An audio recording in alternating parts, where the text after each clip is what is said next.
Administrative law में हम आज अपन देखते हैं कि प्रशासनिक विधि का क्या महत्व क्या है और इनके डेवलपमेंट के जो कोजेज हैं उनके बारे में बात करते हैं।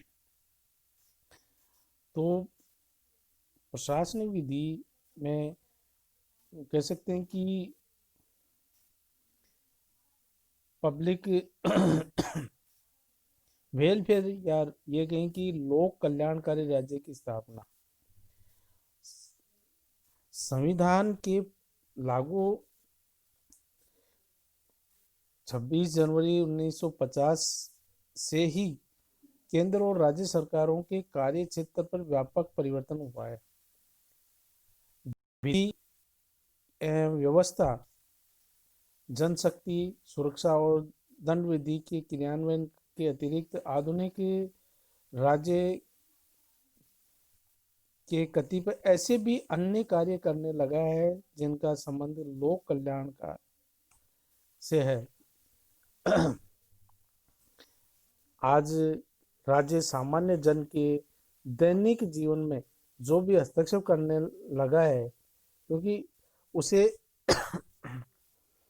समाज में कल्याण की अनेक योजनाओं को लागू करना होता है। तो जबकि ये पहले पूर्व में जैसे कहते हैं कि भाई 18वीं सदी की बात करें, उनमें ऐसी ये बातें नहीं थी, क्योंकि संविधान जब हमारा लागू हो गया तो संविधान में ये मेंशन कर दिया गया कि लोक कल्याणकारी राज्य की स्थापना करने की बात है। तो आधुनिक समाज में हर क्षेत्र में विकास के संबंध होता है। इसके फलस्वरूप क्या होता है कि प्रशासनिक अधिकारियों को व्यापक शक्तियां प्रदान की गई है और शक्तियों का केंद्रीकरण होने लगा है। प्रशासनिक विधि प्रशासनिक अधिकारियों की बढ़ी हुई शक्तियों पर नियंत्रण स्थापित करने के लिए भी उपचार भी प्रदान करती है। जैसे अभी थोड़ा पहले पिछले बार हमने बात की थी कि न्यायालय द्वारा, हाईकोर्ट या सुप्रीम कोर्ट के द्वारा कोई भी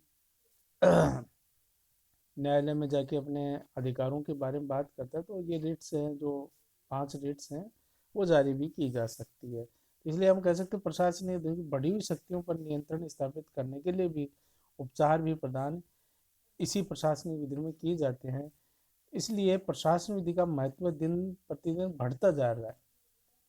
और आगे दूसरी बात हम करें कि साइंस और एंड टेक्नोलॉजी का भी विकास की बात करें तो जैसे आज की स्थिति है कि कई सामाजिक समस्याओं के समाधान के लिए, जैसे पर्यावरण का प्रदूषण रोकना, मतलब पर्यावरण प्रदूषण रोकना है, यातायात व परिवहन का विकास, स्वचालित मशीनें और अन्य जो आज सिटीज़ का की जो समस्या है उनके बारे में आदि बातें हैं। ये जो वैज्ञानिक जो कहें कि यार साइंस ने जो कुछ अच्छा ही दी है, उसके साथ साथ में साइंस ने कुछ मतलब उसको ये कहें कि उसके कुछ दुष्परिणाम भी हैं। जैसे मान लो बेरोजगारी की जो समस्या है, ये भी जन्म, क्योंकि एक ही मशीन कई लोगों का काम करती है, तो ये भी सामने आ रही है। दूसरी बात है कि आधुनिकरण के कई आर्थिक सामाजिक समस्याएं भी उत्पन्न की है। जैसे धन का एक जगह केंद्रीकरण होना, मिलावट की बात कह सकते हैं कि आज टेक्नोलॉजी से या लोग मिलावट ज़्यादा कर रहे हैं। और तस्करी की बात करें या टैक्स चोरी की बात करें या फिर लेबर प्रॉब्लम की बात करें, तो ये जो बातें हैं वो आज इस समाज में या कहेंगे इस समय बढ़ती जा रही है। इसके लिए ज़रूरी है कि जो प्रशासनिक विधि में इसके जो कारण को देखा जाए और इन कारणों के निवारण के लिए भी प्रशासनिक विधि में व्यवस्थाएं बताई गई है। तो ये बहुत महत्वपूर्ण बात है कि प्रशासनिक विधि मतलब लोक कल्याणकारी राज्य की स्थापना की बात करती है, साथ ही विज्ञान और तकनीकी विकास की बात भी करती है। नेक्स्ट बात करते हैं हम जो इंडस्ट्रियलाइजेशन हो रहा है या फिर ये कहें कि शहरीकरण या नगरीकरण भी हो रहा है, तो उसके बारे में भी मतलब प्रशासनिक विधि में व्यवस्था है। भारत में औद्योगिकरण के संबंध में गांवों से अधिक संख्या में लोग शहरों की ओर और रोजगार और धंधों की तलाश में आने लगे हैं। और इसके कारण क्या हुआ है कि शहरों में आवास, बीमारी और शिक्षा, जन स्वास्थ्य, जीवन सुरक्षा आदि से संबंधित अनेक बड़ी बड़ी समस्याएं उत्पन्न होने लगी है, क्योंकि पब्लिक ज़्यादा आएगी। तो इसके तहत इन समस्याओं का समाधान करना राज्य के लिए बहुत बड़ी चैलेंज आ गया है सामने। और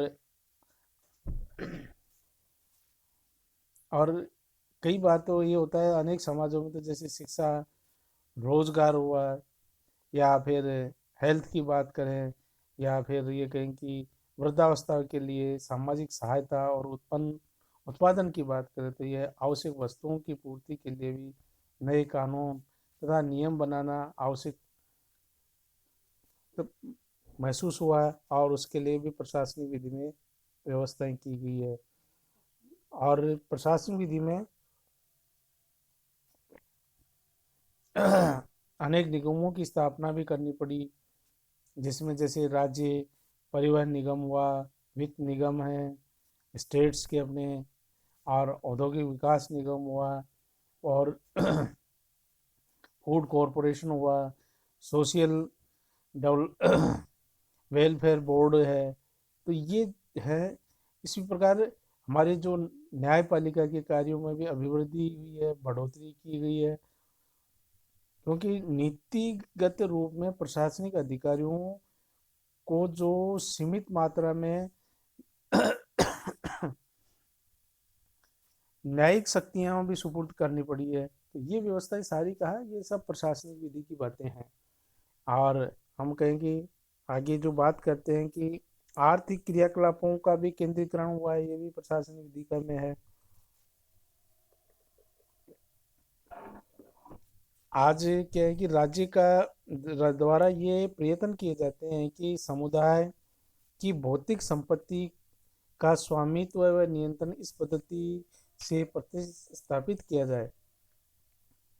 आर्थिक व्यवस्था को इस प्रकार संचालित किया जाए कि जो प्रोडक्शन है के साधनों तथा धन को सर्वसाधारण के सामान्य हितों के विरुद्ध केंद्रित नहीं किया जाए। मतलब सभी को समान मिलना चाहिए, ये नहीं कि एक तरफ सारा सेंट्रलाइजेशन कर दिया, एक तरफ ही सब कुछ चला गया, ऐसा नहीं होना चाहिए। बल्कि सामान्य, जैसे अभी बात हुई कि साधारण के सामान्य हितों के विरुद्ध केंद्रित नहीं किया जाए। समाज के गरीब और पिछड़े वर्ग को भी शिक्षा, रोजगार और उनके आर्थिक हितों को भी सावधानी पूर्वक बढ़ावा दिया जाना चाहिए, जिससे कि डेवलपमेंट की जो बात है या ये कहें कि विकास की जो बात है वो सभी को समान रूप से मिले। आगे हम बात कर सकते हैं कि सोशल जस्टिस की बात,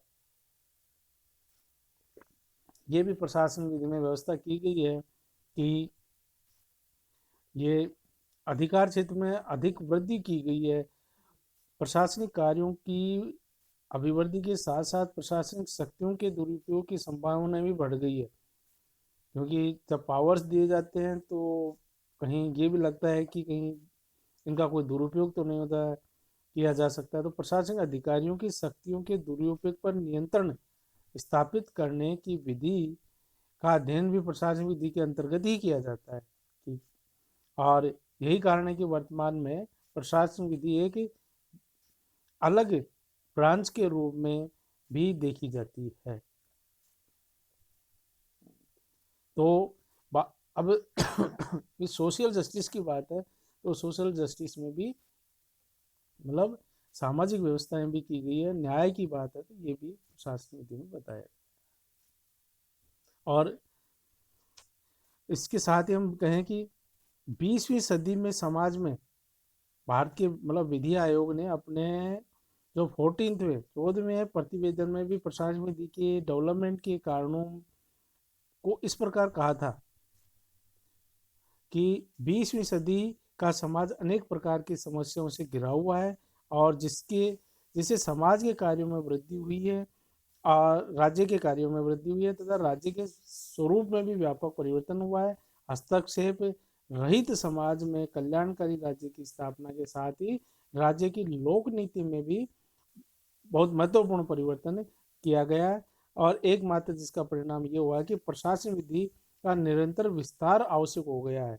प्रशासन के को जब अनेक उत्तरदायित्वों के सुपुर्द किया जाने लगा तो यह आवश्यक माना गया कि उस पर उचित निगरानी तथा नियंत्रण रखा जाए, क्योंकि निगरानी तथा संतुलित नियंत्रण के अभाव में यह संभव है कि अधिकारों का दुरुपयोग किया जाए।